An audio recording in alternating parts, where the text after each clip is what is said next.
Okay, well, hello, everybody. Welcome to the Science and Engineering Council luncheon today. Of course, we're by Zoom again, and we will probably continue to be by Zoom for at least another few months. Okay, so today our speaker is Eric McFarland. We had a slight miscommunication error, so we apologize for the late start of the meeting, but that's good. It's better than trying to reschedule everybody. Will again apologize for the late one, and then next month it's still TBD for next month talk. Okay, and all right. So again, I won't spend too much time. We'll just turn the meeting over to Eric McFarland. Well, actually, we're not that far behind schedule. Oh, okay. So we can go ahead with the opening remarks and stuff. Oh, all right. Yeah. Well, we wanted to welcome our new members this month because we have several. And so if you're on, welcome. We have Karen Appledorn, Susan Bradley, Sue DeRogatis, Matt Dunn, James Knight, Thomas Reiterer, and Marin Sigurdsson. And I apologize if I mispronounce your name, but welcome as members. We have several board members on here. Maybe you can just wave. Mary Howe Grant, Stephen Skopatz, John Fishpaw. I'm scrolling through the list, but speak up if you're another board member. And thanks to those of you who donated to the Science and Engineering Council when registering for this event. The donations help with our ongoing administrative expenses and support our Science Fair Awards and our scholarship program. So, as Stephen mentioned, our next meeting is February 9th, and we'll be announcing our speaker and topic by email soon. Today, we're happy to present this talk by Dr. Eric McFarland, who is both a professor at UCSB's Chemical Engineering Department and CTO and board chair of C0, a local startup company. Dr. McFarland has published over 190 scientific papers and is the inventor on over 25 patents. He has always worked closely with industry and is a board member and advisor for several technology companies, including Cymex Technologies and Gas Reaction Technologies. He received his BS and MS degrees in nuclear engineering from UC Berkeley and his PhD from MIT. He was on the faculty at MIT and moved to UCSB in 1991. In between there, Dr. McFarland also studied medicine and earned an MD from Harvard Medical School. He did postgraduate training in general surgery, practiced part-time in emergency medicine, and worked as a volunteer physician for several relief agencies. His research is focused on catalytic and molecular reactions to produce energy and energy-related chemicals. His research group at UCSB develops an experimental systems for chemical transformations on the surfaces of molten metals and strong electrolytes at high temperatures. If you have questions during today's talks, you can type them into Zoom's chat area during the talk or ask them after the talk. So Dr. McFarland, go ahead. Great. Can you guys all see my screen okay? Yes. Perfect. Okay. I think, yeah, maybe it's in the notes version. Yeah, there you go. Perfect.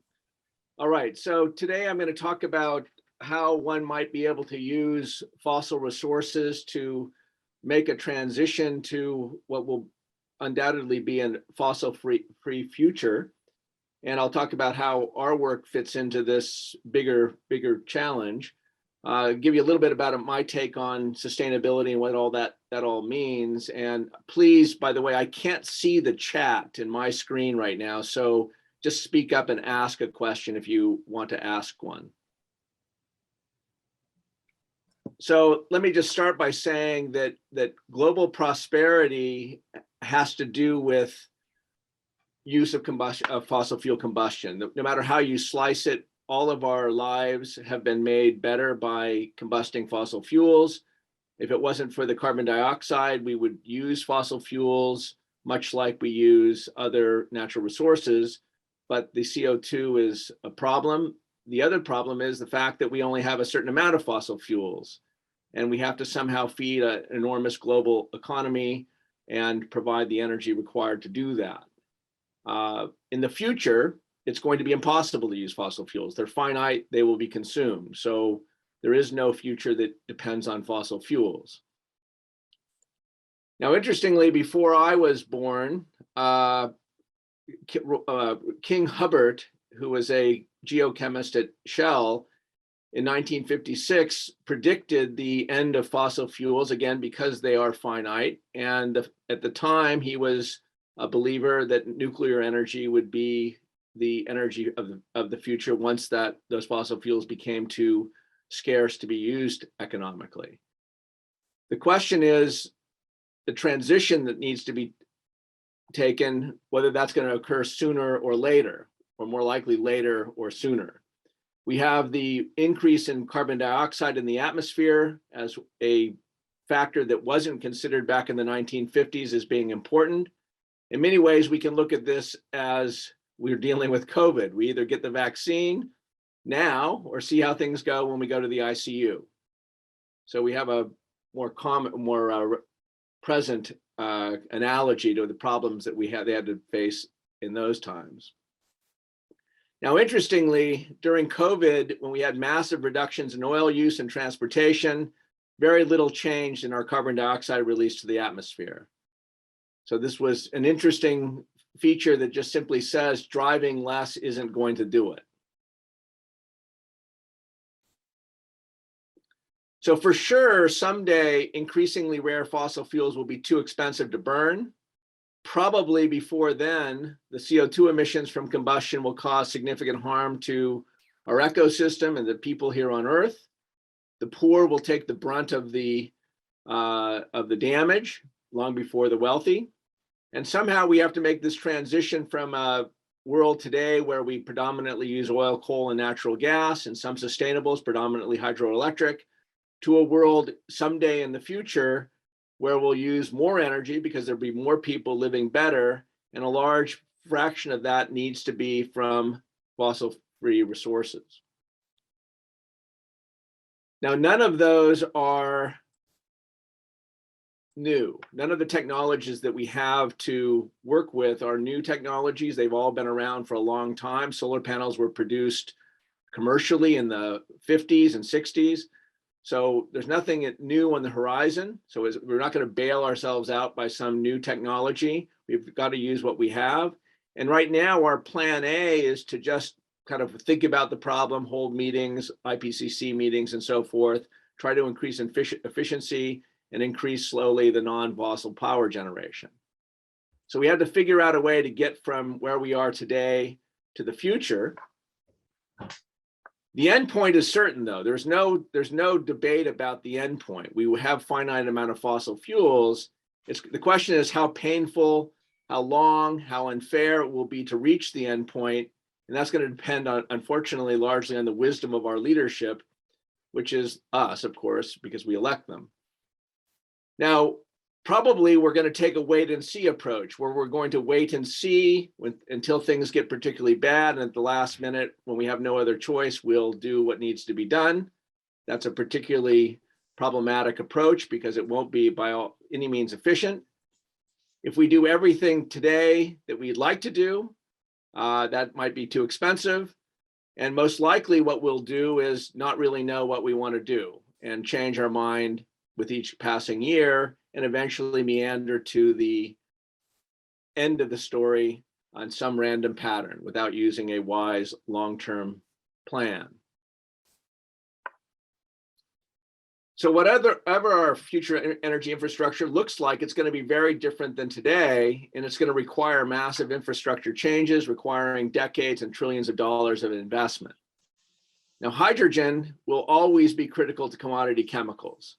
If you want to make ammonia for fertilizer, which is vital to feeding the planet, you will need hydrogen. So hydrogen will play a role no matter how it's used. And it might be an option. Science and Engineering Council. What's that? Was there a question? I muted somebody. Okay. It's just background noise. Hydrogen may be an option as a sustainable fuel. It remains to be seen, but it certainly is a possibility. You can use it in automobiles. aircraft, ships, other kinds of trucks, and so forth. And it's long been considered something that might be used. There's a quote from Jules Verne, who many of you might have seen before, where Jules Verne predicted a future using hydrogen and oxygen as the fuel. There's been lots of different plans for a hydrogen economy. Different administrations of the United States going back to the 70s have looked at a hydrogen economy. We're seeing today significant interest in hydrogen. Here's a picture of a tanker taking the first load of hydrogen made in Australia to Japan. Japan is planning to utilize hydrogen in a large scale for their energy future. So whether or not the hydrogen economy comes as exactly envisioned in the past, there's little doubt there will be a lot of need for hydrogen around the world. Could I ask you a quick question? Sure.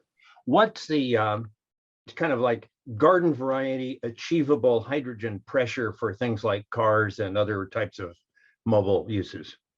Well, Like 10,000 PS? that's a great question. The filling station down here in Santa Barbara, where we fill our hydrogen vehicle from our company, it's about 700 bar. Okay. So you can get very high pressure hydrogen before you have to liquefy it. Liquefying it probably is going to be the ultimate low cost transportation means for hydrogen as liquid, but right now for transportation vehicles, they're primarily using compressed hydrogen at above 300 bar. The station there at 5 Points has both a 350 bar and a 700 bar pump. And what does that do for its energy storage capacity per unit of volume compared to, say, fossil fuel? It's about half at Wow. 700 bar. That's that's remarkably high. Yeah, it's very high. And when I say that it's about half, I'm giving myself credit for using it in a fuel cell. so that's a little bit unfair. It's probably more like as far as the densities of a liquid gas are about a factor of 1,000. At 700 bar, you get it down to about 100, a little bit less than that. And so it's high. It's not high enough, by the way. It's really must be liquefied before you get to the densities that you would need for an airplane, for example.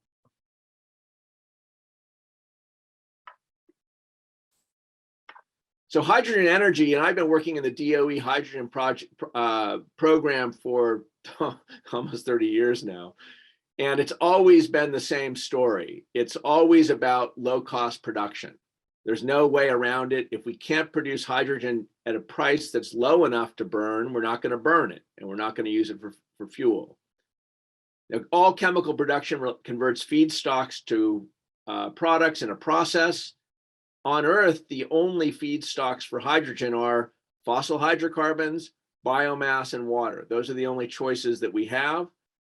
Process capital typically adds about 10 cents a kilogram of hydrogen to the price, and you got to put energy in somehow. And I'll talk about those more later on. In order to make it a viable fuel, you need hydrogen at about $1 to $2 a kilogram. At the 5 Points filling station, it's about $15 a kilogram. If you get it in a pipeline in Texas today, you can get it for about 75 cents a kilogram.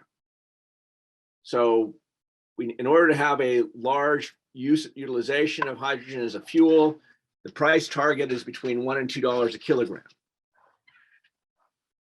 The lowest cost CO2 free process remains to be proven. We don't really know what that is. So interestingly, on Earth, even though in the universe, hydrogen is the most abundant element in the universe, on Earth, it's really available only as H+1. Originally, at the time the Earth was formed, it was only in water. So that's the source of hydrogen originally on Earth. You can put energy into water and split it into hydrogen and oxygen, and it takes about 40 kilowatt hours per kilogram of hydrogen to do that.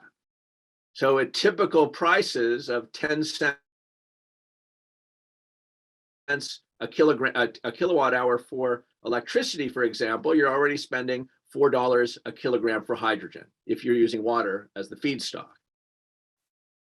Now, the sun provides us with biomass, which is upgraded in energy, if you will, because it's associating those hydrogens with carbon, and they're easier to separate from the carbon than they are from the oxygen and water by putting sunlight energy into those. So basically, stored solar energy stores energy in the biomass molecule as electron densities around the carbons in the biomass molecule.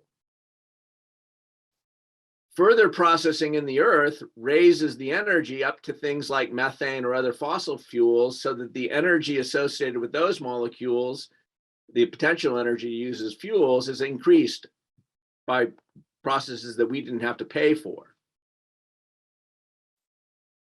So what we're proposing to do is to take these fossil resources and decompose them into hydrogen and solid carbon, and that's the lowest energy route to make hydrogen. Whereas with water, you have to put 40 kilowatt hours per kilogram of hydrogen produced. And when I say greater than 40 hours, I'll come back to that a little bit later, but this is the minimum. The thermodynamic minimum is 40 kilowatt hours per kilogram. In practice, that's about 60 kilowatt hours per kilogram of hydrogen if you're using water. From fossil resources, it's about 5 kilowatt hours per kilogram, so significantly less power is required to make it from fossil resources. And if you do it by decomposition, you don't make any carbon dioxide. Quick question. Yep. I braved COVID and went to the Consumer Electronics Show last week.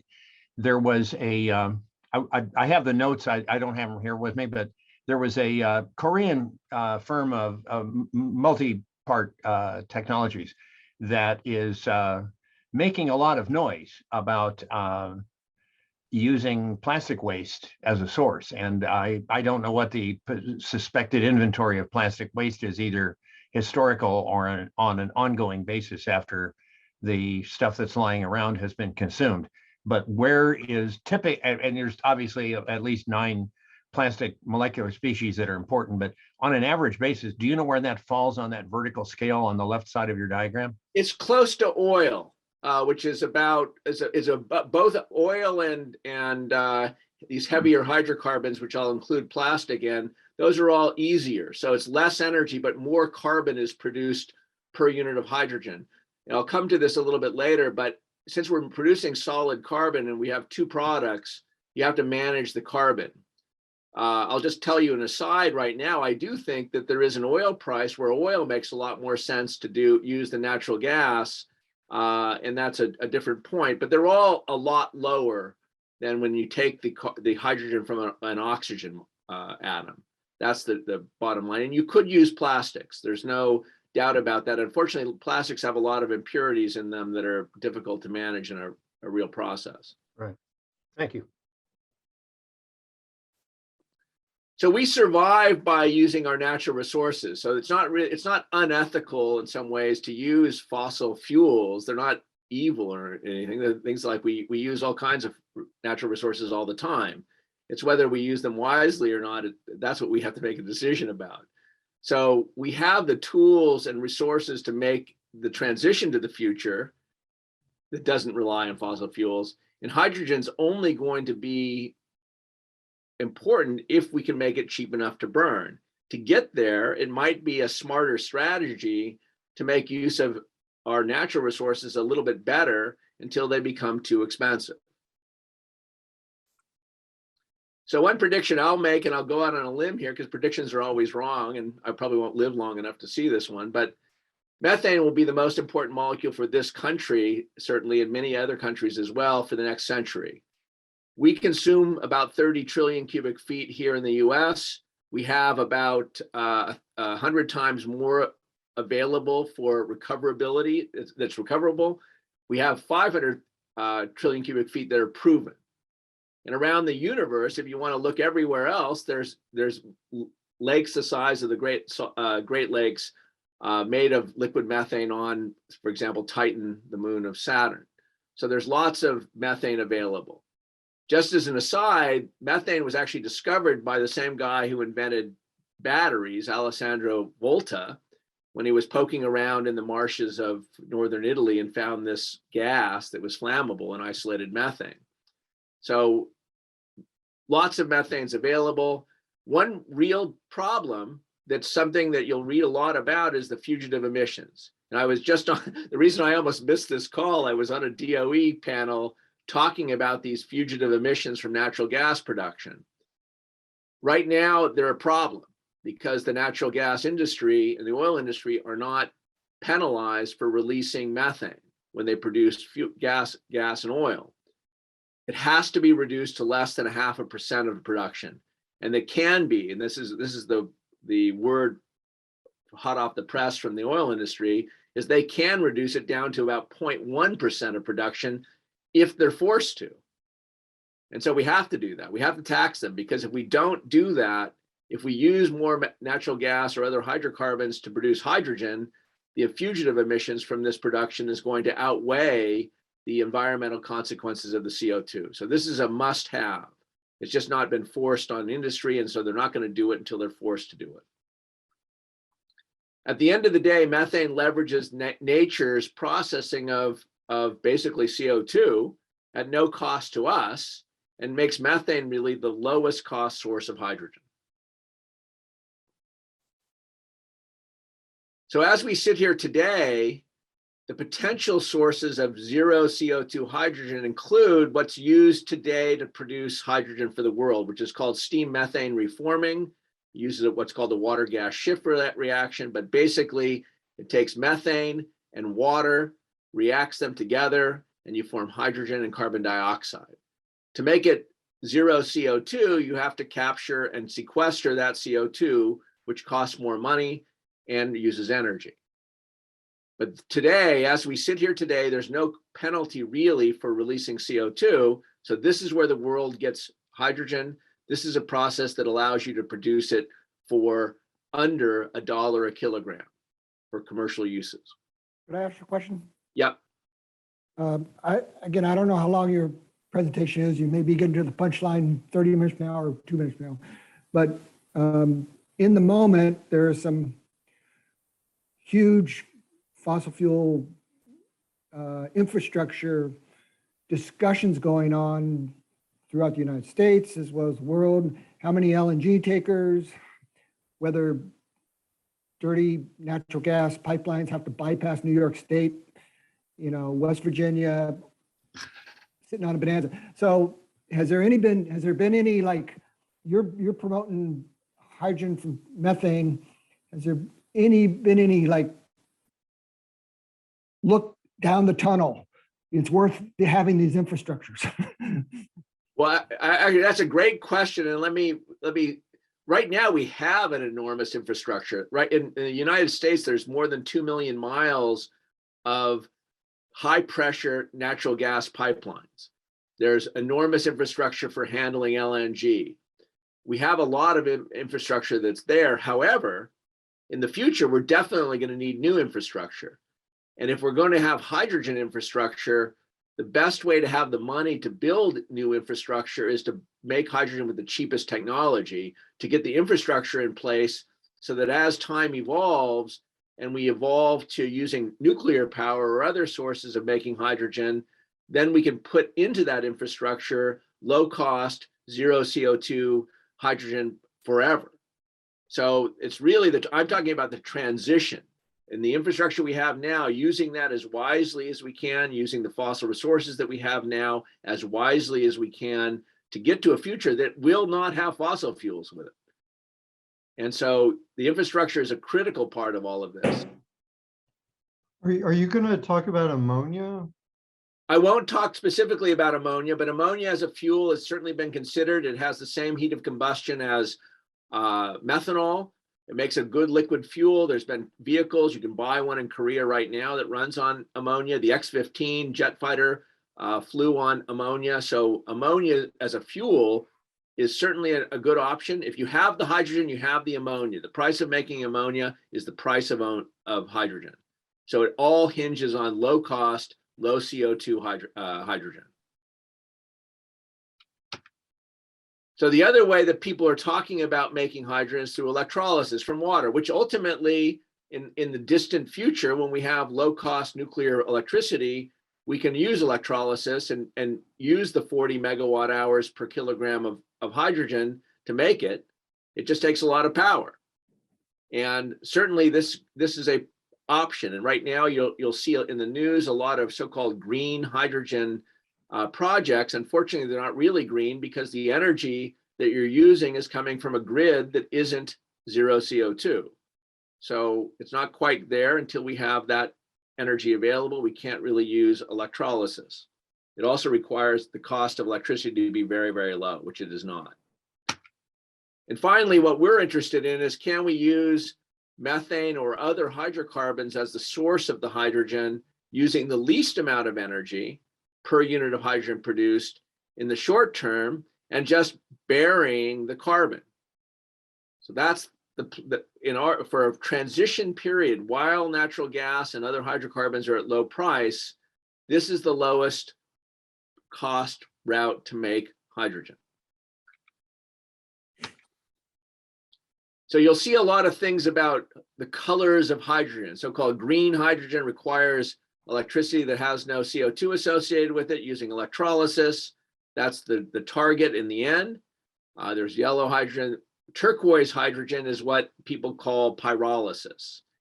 If you use biomethane, so biogas from agriculture, it's conceivable that you can have a negative CO2 footprint, because that methane that comes from biogas going to carbon is then put in the ground. And so you're taking CO2 out of the atmosphere. But I don't believe that that has a good economic basis. So we're only talking really about turquoise hydrogen. Gray and black hydrogens, these come from other fossil fuels, and they just release the carbon dioxide into the atmosphere. And blue hydrogen is when you use conventional steam methane reforming and then capture and sequester the carbon dioxide. So all the colors, you hear about them in the news. It's fashionable to use that terminology. It's been around for a long time, this methane pyrolysis. Back in 1920, Shell had a plant up in the San Francisco Bay Area to make ammonia, where they used pyrolysis of natural gas to make the hydrogen. They made a big pile of carbon that some of the remnants of it still remain today. They didn't do a very good job of getting rid of it. Exxon looked at it a little bit in 1950, and then there was a big hiatus. And then in 2010, BASF picked up the technology, the same ones that Shell and Exxon were using, and they've now taken that a lot further. In 1960, UOP developed a catalytic process using solids. It ends up producing carbon dioxide, but Hazen has recently figured out a way to avoid that using solids. Using plasmas, you can also decompose methane without having to add heat through solid heat transfer systems. And there's a couple of companies now looking at that. And then the technology I'm going to talk about uses high temperature liquids to pass the fossil resources over these high temperature liquids, decompose them, and produce the hydrogen. So this is the area that we work in. All of these could work. And really the lowest cost process has yet to be proven and demonstrated to the public that we can make it work. So all of these processes are going forward at different rates for making turquoise hydrogen. So I always put this slide in for my academic colleagues because just to ground them. The economics of producing fuels are very, very difficult to make work. The cost of production is the fixed cost plus the variable costs. Basic research doesn't care about costs, and I've done that myself. But in the real world, especially for fuels, if we want to have an impact on sustainability, we have to deal with costs. So the economic limit for fuels is about 10% of the GDP divided by the amount of energy we use, and that's about $15 a gigajoule. And that's equivalent to about $2 a kilogram of hydrogen. You can't spend more than you make, of course, and we can't really spend more than 10% of the GDP on fuel. So that's a rule of thumb for the maximum amount energy we can spend on energy. The lowest capital cost you'll ever have is the raw material costs. And as a rule of thumb that we use in chemical sciences, it's about $1 million per KTA of product. That's about what your capital must be. And that translates into about 10 cents a kilogram of hydrogen. The variable cost limit is what the stoichiometry and thermodynamics tell you. And that matters in the case of making it from water, where the thermodynamic limit is a lot more energy than if you use fossil resources. Somehow applied research, and which is what I do, takes basic research and gets it back to Earth by lowering the cost of the process. So today we make hydrogen from reforming fossil fuels. That's how it's done. We know a lot about the process. We know a lot about the cost from public domain contracts, information. We know what it costs. And one thing that's true is that without a significant price on CO2, no process can beat steam methane reforming or autothermal reforming, where half the hydrogen in those processes comes from water. And most of the energy comes from burning low-cost natural gas. So if you don't care about CO2, there's no way you can beat what we do today.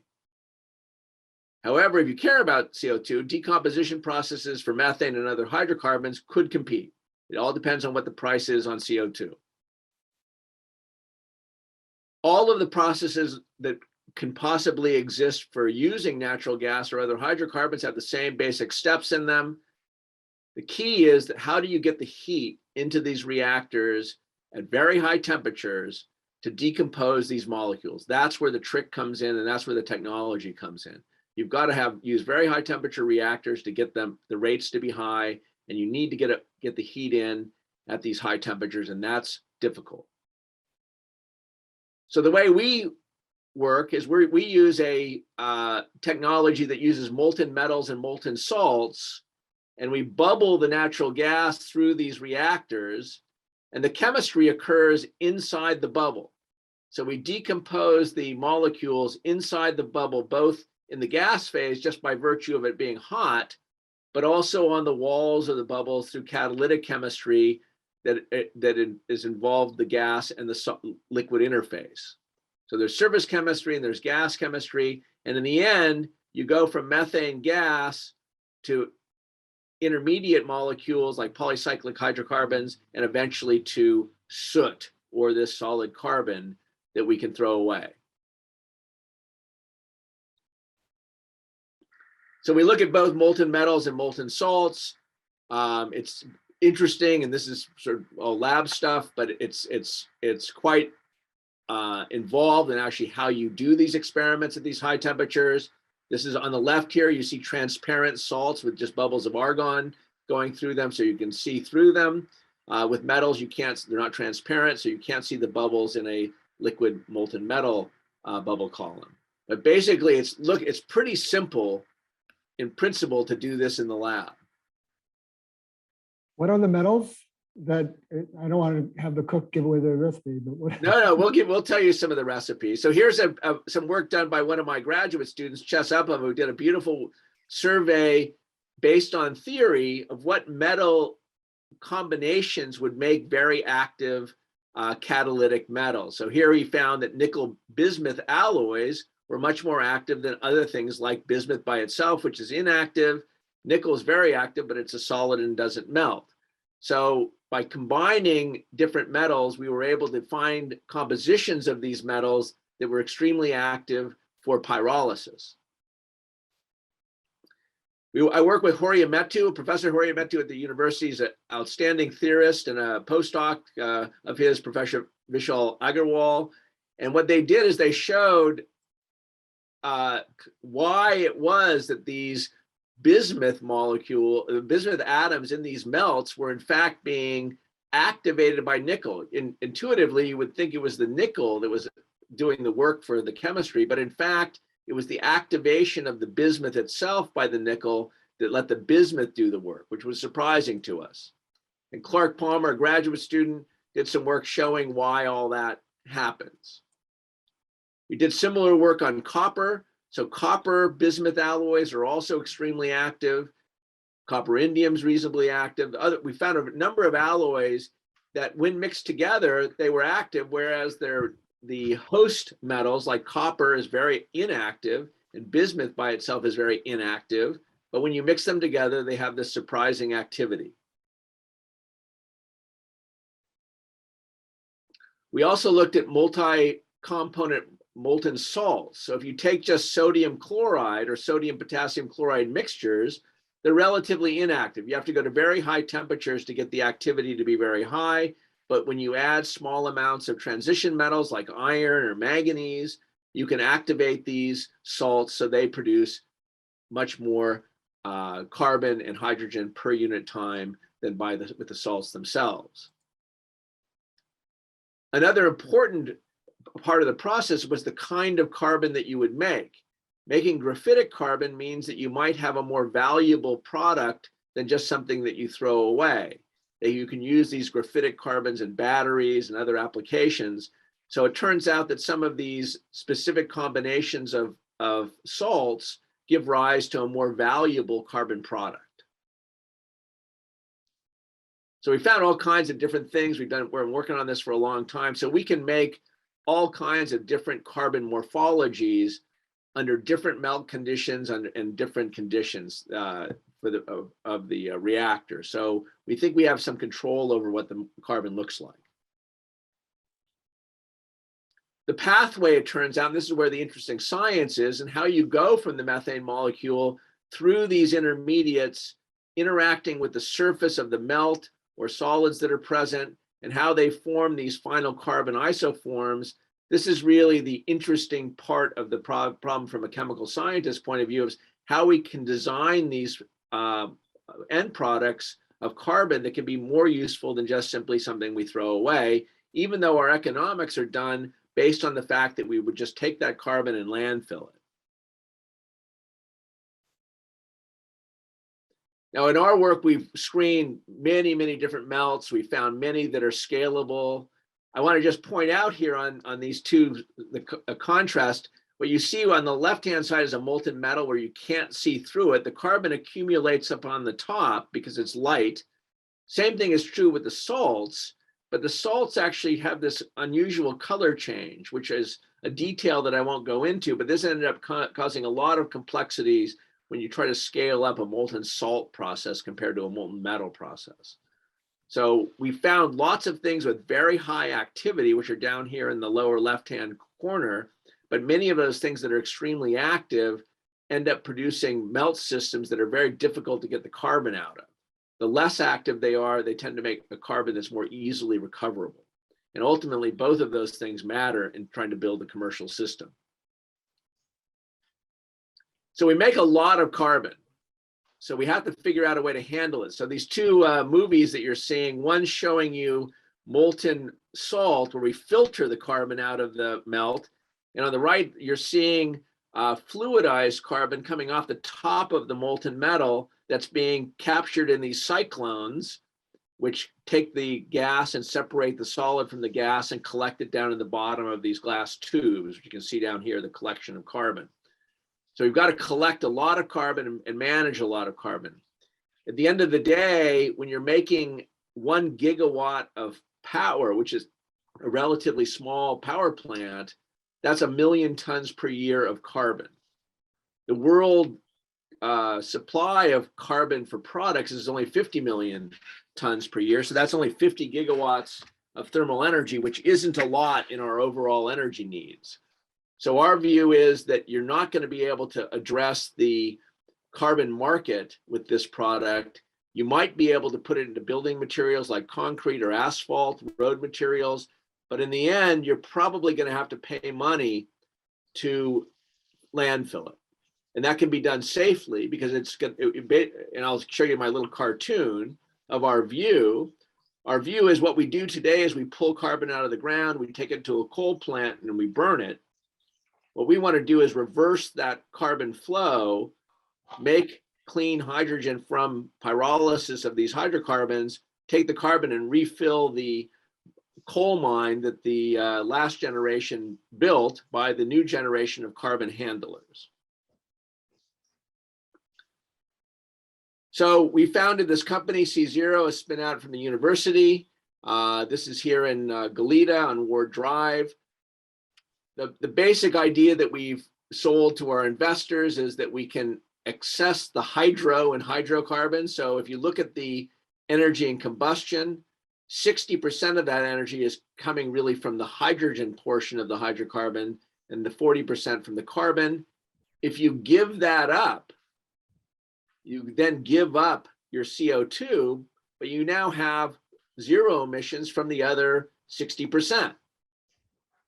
So you have a lot of potential to produce zero emission power with our existing natural gas supply. And if you use more natural gas, you can get far more. We've got great interest from investors. We've had significant numbers of companies such as SK Gas. They have a vision of all of Korea running on hydrogen. Mitsubishi Heavy Industries, they're spearheading the Japan efforts. There's a question. Someone has raised their hand. Yeah, I'm interested, Eric, in how often you have to clean your tubes. If you're getting solid carbon on the side of your tubes, actually, we don't. It turns out that's the beauty of using these molten liquids, because what happens is in the tube. So this this picture on the right here at the bottom, it's a long refractory tube. The methane works its way through the liquid and it never contacts anything that's solid. It contacts the liquid, it floats to the surface. And by the time it gets to the surface, it's no longer sticky. And you can just blow gas in there to fluidize it out and it comes out into these cyclones. So that's the whole reason we use these high temperature liquids, and rather than just a solid heat exchanger, is because nothing sticks on this liquid surface. It's like a no-stick surface. It would be like trying to put Scotch tape on a wet surface. It just doesn't stick. Okay. You had referred earlier when you were in the beginning of the presentation about having solid material adhere to the sides, and that's why I'm asking the question. Yeah, it does adhere to it reacts on the side of the liquid, but then it's continuing to percolate up through the reactor, Okay. and it never has a place to reside. Now, a detail that's an engineering detail that's quite important is actually making sure all of these tubes above don't accumulate any carbon, and that's a detail that we've seemed to have solved, but it's a real one. Thank you. There was another question too.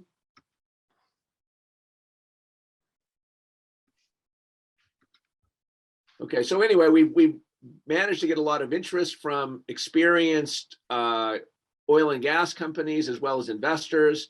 Work was early on supported by Royal Dutch Shell, Department of Energy, and now with ARPA-E funding, we've managed to have enough funds to take this thing through to a pilot plant.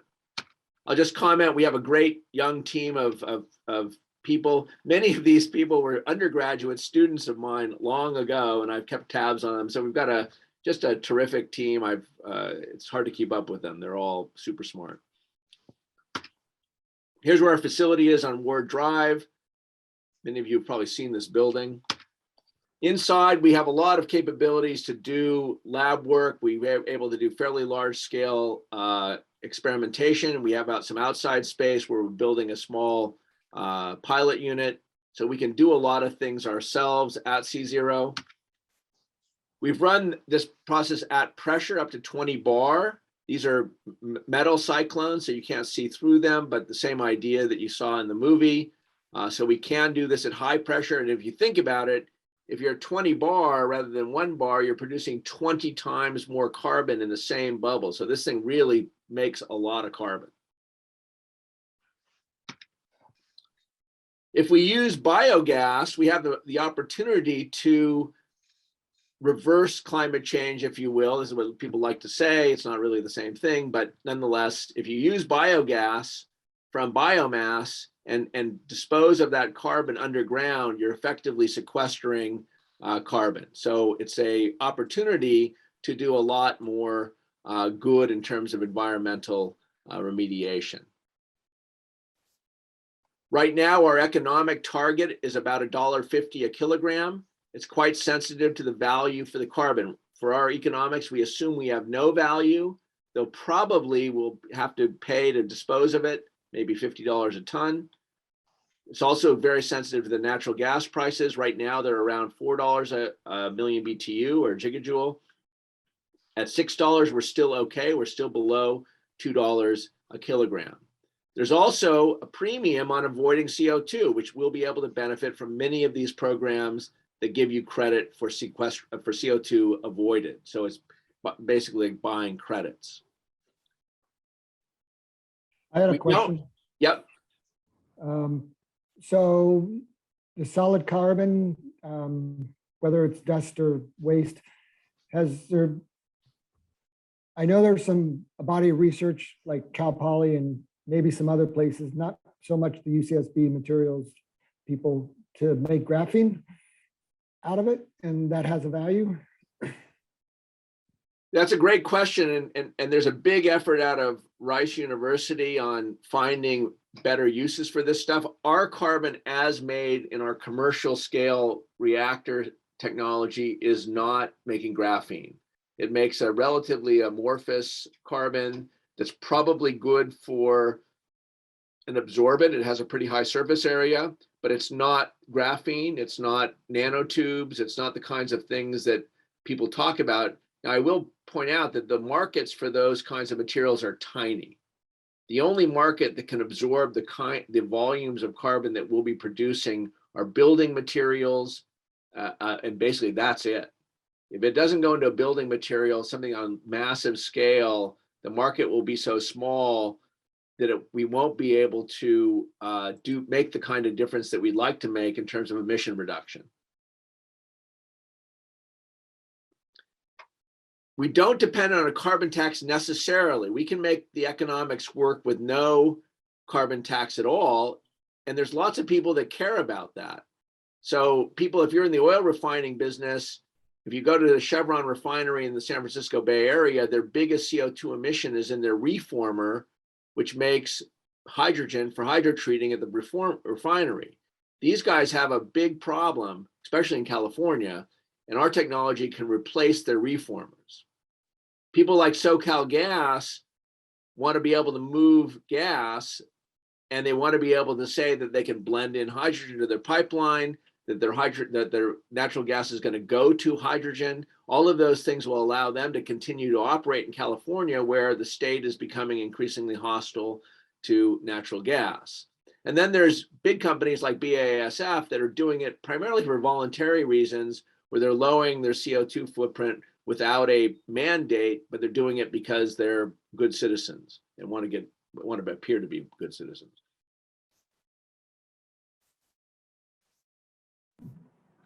So where we are is we're looking towards a commercial demonstration plant after a pilot. Our pilot plant is scheduled to be online at the end of this year. I'll show you a little bit more about that in a minute. But a commercial demonstration would be large enough to be able to power a small hydrogen gas turbine. And that's why Mitsubishi Heavy Industries has invested with us. And then eventually we have to get up to the 100 KTA level. These are massive plants, and that's going to take a lot of development. It probably will be 2 decades until we see those kinds of plants existing. Right now, the pilot that we're designing is relatively small. We're trying to site it somewhere. It's very difficult to site this in Santa Barbara County, so looks like we're going to probably take it to another state. This is a design that has a refractory line vessel, so we can easily remove the internals. It's quite modifiable. It's got the cyclones. It's got the separation, just like you saw in the movie. It basically is a scale up of what we do in the lab, but it will make significant amounts of carbon going forward. So I think I'm going to stop here and ask for questions, if that's okay. I got a question. Sure. This is Ivan. Imagine there's a little bit of impurity of your liquid catalyst that comes out. How much of that can you get away with? Ivan, I knew you would ask the hard question. Yeah, the picture looks kind of nice. You bubble this stuff through, and magically it comes out clean. And Yvonne is absolutely right. There's always every time a bubble breaks at a liquid surface, it basically makes these little tiny droplets. And these tiny droplets, if you don't manage them carefully, many of those droplets will be carried out with the gas. And some of our first designs of this disengagement section, we had 40% of the weight coming out of the reactor was the material from the liquid. So that's absolutely unacceptable. So we spent a lot of time with building cyclonic flow fields so we can cyclonically get almost all of that out. And then we have some post-processing technology that allows us to recover the last little bit of it. But that's a big challenge, a big challenge.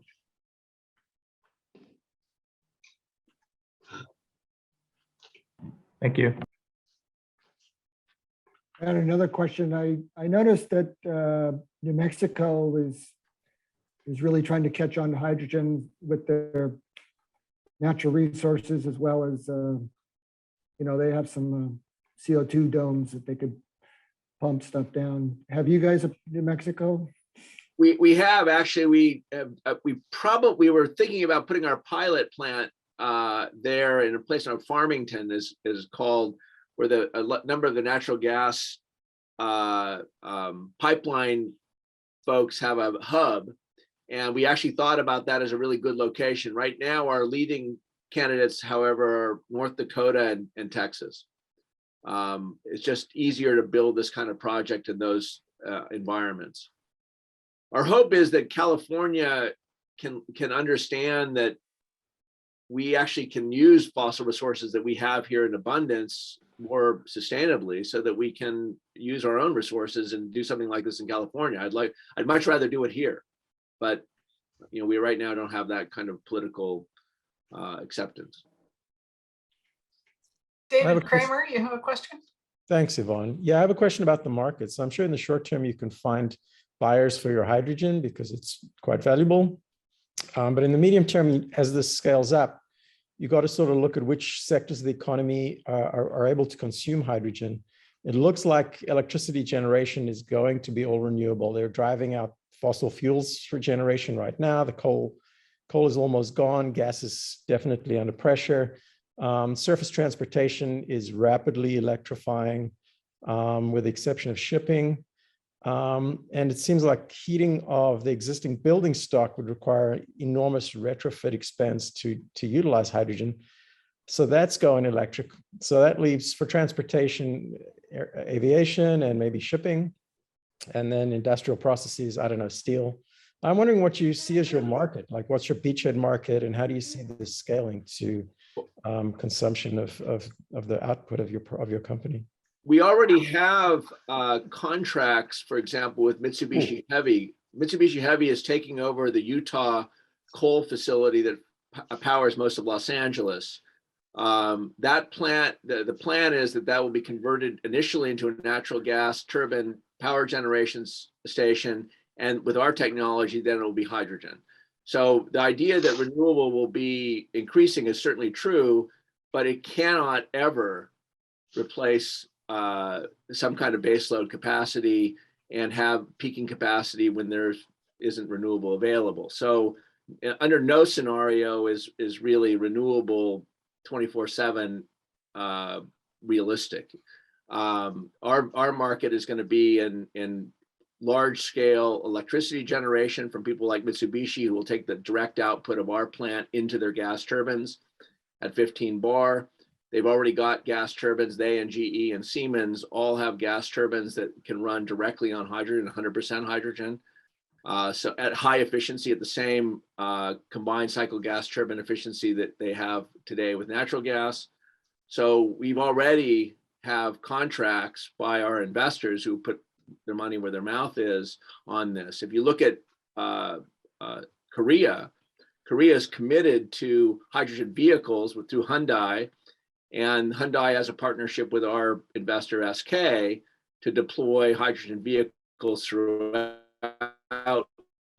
Korea, and significant amounts of hydrogen. Japan as well. Japan is signing off on contracts from Australia, which doesn't make a lot of sense because Australia's hydrogen is made from coal, So it's heavily CO2 intensive, but that will be their first supply of hydrogen. So many countries have already committed to large utilization of hydrogen, and they can't use renewables in Korea. There's no way they can ever power Korea with renewables. Nuclear is their only long-term option. And again, one thing I want to emphasize is I'm talking about a transition technology. There is the technology that we're talking about only will produce hydrogen while fossil resources are at low cost. As soon as that is not true, which is not too far off in the future, maybe 70, 80 years, it's done and you're on your own.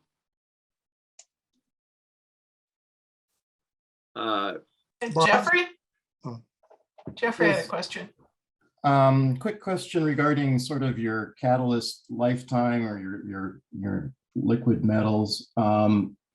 And as far as any sort of poisoning, contamination, and how does that factor into the economics, you know, the cost for producing the hydrogen? Great question. The truth is we don't fully know. Theoretically, things like sulfur, you'll end up we're in a very, very reducing environment. So you've got a heavily reducing environment with carbon and hydrogen.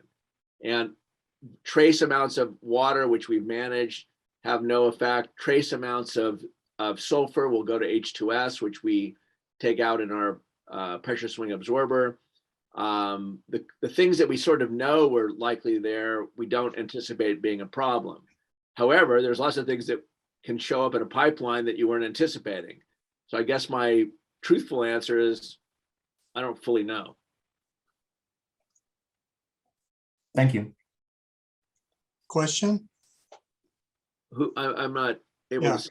Oh, that was Robert. Yeah. Go ahead. I understood that Bill Gates was using a similar process that he has patents on. Are you competing or collaborating with that group? Actually, Bill Gates is one of our funders, so we're quite connected to that group. So his molten salt technologies are more related to nuclear. The pyrolysis work that he's doing is executed through us. Okay. And the Hazen that was on your people working on the process, is that Robert Hazen? That's a good question. The company is in Australia, Okay. and they use iron ore as a seed catalyst for their process, and they make a carbon that has small amounts of iron in it. But I don't know. That's a good question. I should know that. I don't. Thank you. John Reed? Well, hey, Eric, just briefly want to know how you're dealing with the safety when it comes to handling hydrogen. I know that it's probably come a long way since Hindenburg, but just brief us on what you guys were challenged with and how you got through it. Yeah, that high pressure, high temperature hydrogen is the thing that always keeps me up at night. And it's a challenge. It's handled safely in current technologies with reforming at high temperature and high pressure also. We've hired a number of very experienced industry experts that are on our team that have a career in handling high temperature, high pressure hydrogen. But believe me, I have enormous respect for it. We thankfully have increased dramatically our safety protocols here. And we have extensive training for all the people at C0. And basically, because of that, actually, I've increased significantly my lab at UCSB's safety training. So we're very aware that hydrogen has tremendous possibilities for explosion is the thing that I'm mostly worried about. The Hindenburg, by the way, wasn't because of hydrogen. The outside aluminum shell burned, but it wasn't really a hydrogen fire. Oh, that's good to know.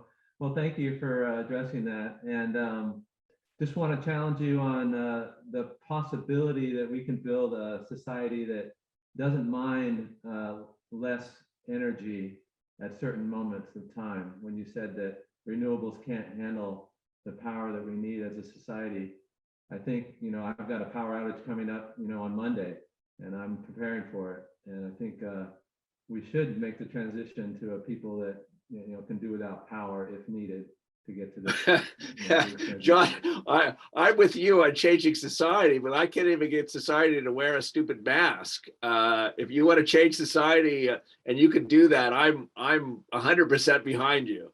But the evidence is that people want to do what they want to do when they want to do it. And if you look at the demand curve of electricity utilization, actually a good study for you is the one in New York, where they gave demand pricing advantages to people to do their laundry in the middle of the night and all kinds of stuff to change their behavior, where they had significant savings. And it turns out they didn't do it. Even if they could save, 40% on their electricity by running their washer in the middle of the night, none of them would do it. So I'm with you. If we could change lots of behavior, that would be great. But I think as a strategy, it's always dangerous to use hopeful thinking as your strategy. Hope was good though. Thanks, Eric. Yeah. More questions? I've got one. This is Yvonne again. You're talking about taxing the leakers. Who are the biggest ones? That's a great question. I mean, it probably depends on where. In the US, the big guys, the Exxons and the Shells, they're pretty good actually, because they want to have a good appearance in their home countries, where it's obvious. In Africa, they're a little bit less good. The smaller producers that don't have the experience for how to properly cap off their wells, and they're the same ones who pollute the groundwater with fracking. The less, the guys who spend less money on the project tend to do a worse job of environmental remediation in all ways. The big guys are in general better, but all of them can be a lot better. I heard today from Exxon and Shell that they can get it down to 0.1% of the total production if they're asked to. They have to be asked to do it though. And if right now there's no consequence at all for releasing fugitive emissions, they're not going to do it. Do we have effective technology to police it by surveillance? Yeah, the good thing is it has a strong absorption. So we can see it by lots of technologies for monitoring. So it's a pretty easy thing to monitor. And that now with drones, they fly the drones over the pipeline so they can see leaks in the pipeline. They can see leaks at the headers. So there's lots of technologies to monitor. And if the fine is stiff enough, they'll fix it. Hi, this is Tom Reeder. Regarding methane, they're flying helicopters over my house here in Mission Canyon looking for leaking methane. Yeah. As a side note. Further than that, if I was a long-term energy investor, would I invest in this technology over, say, nuclear? How does it compare from a long-term cost, kind of a big 50,000-foot view? For the long term, my money's on nuclear, but that's I think we need a generational change and a lot of high-priced electricity before that's going to happen. It's hard to say. I mean, the problem is the point was made earlier about human behavior. Right now, the likelihood of having a significant CO2 tax, which by the way is required for C0 to make money, there's got to be somebody willing to pay for CO2 reduction. And right now, there's almost nobody. We make lots of noise about it. We talk about our electric vehicles. We do lots of stuff, but none of that has teeth. And right now, the price of carbon is nothing. And so why will anyone change? And that's the problem. We don't have leadership that can make people understand that in the long term, we have to stop using fossil fuels. It's not an option.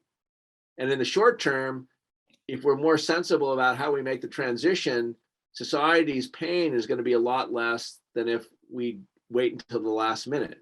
Because the last minute will come. I mean, that's just a reality. There's no choice. Gas will be extraordinarily expensive someday. Oil will be expensive. Lots of things are going to be expensive. And if we don't start doing the transition earlier rather than later, it's going to be a world of hurt for the future generations. But if I were betting, if I were investing, for example, which is a bet, I'm not going to invest in people doing the right thing. Sorry about that. I mean, it's pretty bleak, but I think with COVID has taught us that. Thanks, Eric. Good, great program today. Thank you. Thank you. Is someone's hands up there, Jeffrey? Yeah, this would be, much more of a long-term solution for hydrogen. But what, being a catalytic scientist and engineer, what's your thought of direct photocatalytic splitting of water to produce hydrogen? And will that ever be kind of an ultimate final solution? I worked in photocatalysis for a long time for water splitting. And I don't think it has a possibility of beating even electrolysis powered by a nuclear plant. Even if it had free electricity, I just think the capital cost of a photocatalytic system that has the capacities that you need to make a difference, I just don't see any world where the capital can come down low enough to beat just a standard electrolyzer, even at reasonable price electricity. So I liked it. It's interesting catalysis, but I think it's just the energy density of the photons is low. It's just a very, very tough practical problem. It's an interesting problem, but it's a tough practical problem. Thank you. Hi, my name is Momin. I had a question about your comment about fugitive emissions. Are you proposing that the oil companies should capture that methane and then process it in your process? No. What the fugitive emissions are things that come from leaky seals and bad design of their wellheads and the pipes leaking and stuff like that. They just need to fix their infrastructure so that they don't release methane where it's not intended to go. The fugitive emissions aren't really capturable.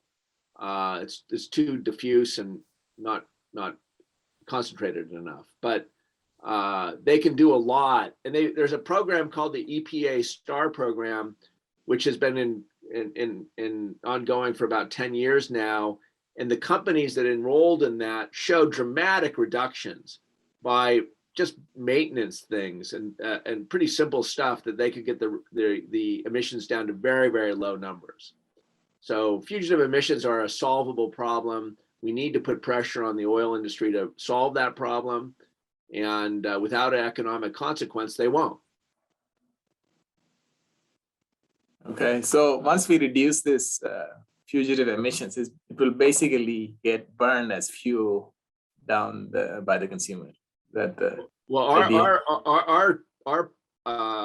goal is to use that methane now that has no or very little fugitive emission associated with it and make hydrogen out of it. So they'll consume the hydrogen either in a fuel cell or by direct combustion and put the carbon back in the ground.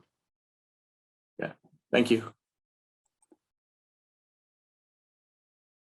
Someone asked in the chat about nuclear energy, since I mentioned it several times. That's a talk in itself. There's in the question it hints at thorium. I'm commenting that there's a number of fission technologies that have enormous potential to get us towards a carbon dioxide free future. If they were allowed to proceed. So I don't want to be going to the individual technologies right now. It's just that the evidence is from Russia and China, who are now selling commercial reactors to the rest of the world, that they can get the cost down to $2 or $3 a watt and make them safe. So there's a lot of technologies for fission that can be safe, and they're being deployed around the world. Ultimately, that will make electricity that could be used to make hydrogen from water. There are also technologies that I've been involved with through the DOE nuclear program that can make hydrogen without using electrolysis from nuclear heat, and that's a different technology. But in the end of the day, it's the same amount of energy required. It's just more efficient from a capital point of view.